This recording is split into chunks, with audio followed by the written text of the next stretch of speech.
Dalawa naman ang binawian ng buhay habang nasa dalawa rin ang sugatan sa isang operasyon ng pulisya sa lalawigan ng Quezon. Si Jap Regala, una sa balita. Patay ang dalawang individual matapos ang isang operasyon ng Quezon Police sa bayan ng Candelaria sa Quezon.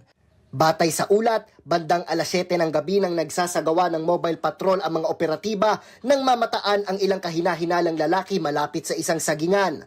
Bigla umanong pinaputukan ng isa sa mga suspect ang mga pulis. Nagkaroon ng palitan ng putukan na ikinasugat ng 3 pulis habang isang pulis ang idineklarang dead on arrival.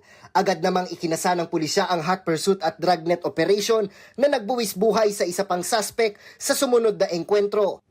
Nasamsam mula sa kanya ang dalawang 5.56 caliber rifle.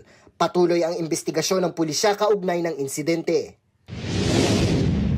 Arestado naman ang 4 na individual sa magkakahiwalay na drug bust operations ng Bulacan Police. Sa mga operasyong ikinasa sa Hagonoy, San Miguel at Santa Maria, nasamsam sa mga suspect ang 11 sachet ng hinihinalang shabu na may tinatayang halagang higit 45,000 piso. Nasa kustodiya na ng pulisya ang mga suspect at mahaharap sa kasong paglabag sa Republic Act No. 9165 o Comprehensive Dangerous Drugs Act of 2002.